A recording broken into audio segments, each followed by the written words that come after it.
Okay. The observers, Duponi and Delmas, report as follows. When one speaks of homosexuality, one thinks almost always of masculine amours. But urinism is far from being an attribute of the male sex only. On the contrary, feminine inversion is quite as frequent as masculine. It is, however, more easily concealed, but on the other hand, it finds means for its satisfaction with greater difficulty, often hesitating to break through the restraints of social conventions and innate modesty. Some conspicuous examples, however, bear witness that this is not always the case. We wish to report today, following out the observation of a case of masculine inversion presented at the preceding session on 2 cases of feminine inversion, and we shall endeavor in presenting them to show the constitutional character of this perversion as it is regarded by Magna Garnier and Arnaud. Oh, I can't read. Jean M., dressmaker, 24 years old, came to the clinic on October 20th, 1904, with the following record registered by Dr. Legrasse. Melancholic delirium based on mental disability. Auditory hallucinations. This word is in French. Blessite.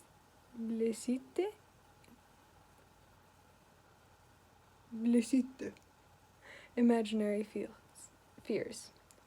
Partial mutism. Says that she is persecuted by everyone, that her mother wishes to kill her and throw vitriol at her. Voices speak to her of death, etc. She came to the Commissariat de Police. This was written in Maryland. Why is it in French sometimes? I don't like it.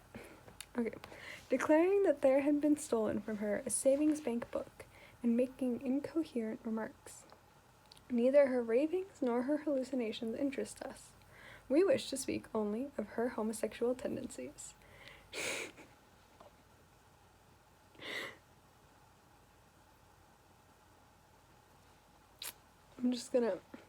Neither her ravings nor her hallucinations interest us. We wish to speak only of her homosexual tendencies. One more time. Neither her ravings nor her hallucinations interest us. We wish to speak only of her homosexual tendencies. Thank you. Okay. She made it to us, in effect, an avowal of a passion which she entertained for her patroness. She loved her in a most extravagant fashion, to the point of not being able to work when she saw or heard her in the workroom. She would be obliged to stop her work to admire in silence. She presented her infatuation to us as a spiritual affection, psychic only, and erotomaniac in consequence, affirming that she experienced no sexual sensations regarding her patroness. The love for me, she declared, is not physical love, it is admiration. It is not sensual love, it is mystic love. It is her appearance which pleases me. I would never have thought of sleeping with her. I would have been ashamed of that. ... Nevertheless, when pressed by precise questions, making her enter into the details of her history, it was possible to discover sexual attraction and the physical desire. She was jealous of the husband of her patroness, and informed herself, according to her comrades in the workroom, regarding the intimacy existing between a married couple. One of the girls having said to her one day that the patroness did not love her husband, and no longer had relations with him, she felt much relieved from the painful thought which had been torturing her, and she took infinite joy in this item of information. She would have been glad if conjugal intercourse had never taken place, and would have gladly imagined this and persuaded herself of this belief, had not a daughter, alas, been born of the marriage, thus proving beyond refute the existence of such relations. Her love was so violent that she was brought completely under the control of her beloved. She submitted in a docile manner to her least caprices. She obeyed her blindly, whatever she might be ordered to do. This woman, she told us, makes me do whatever she wishes. If she asked it of me, I would steal, I would undertake violence, I would commit suicide, on condition that she might be with me.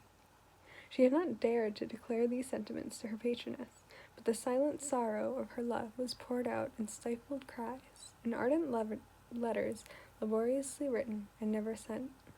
This was the substance of them. Madame, I love you with an unspeakable love. I am capable of all madness to please you, etc. Her modesty finally permitted one last confidence.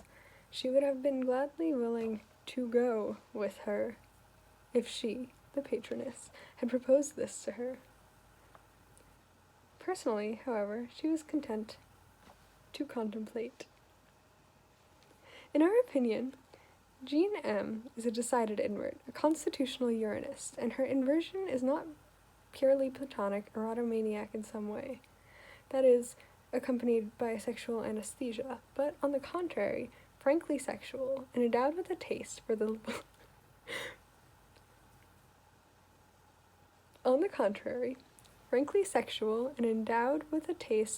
voluptuous act.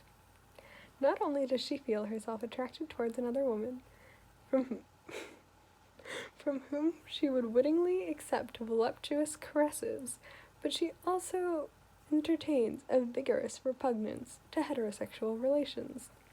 Men did not please her, she said, and never had she consented to the intimacy of a man. Intimacy she would gladly permit to a woman, even a woman other than her patroness. Wait, where did you get that? Plot twist. The passion described has not been, however, her only love affair. I want to make a movie out of this. Jean M., before her patroness, had loved other women in the same manner. Her last love is only, she assures us, the most ardent and engrossing. To be accurate, therefore, it is not a woman, an individual, whom she loves, but women in general, her entire sex. Jean M., on the other hand, an onanist since the age of 16, is a virgin. She has never experienced, according to her statement, other than solitary practice.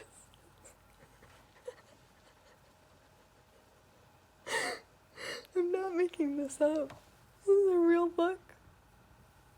Maryland Medical Journal, Volume 57, Issue 7. This is my new favorite thing.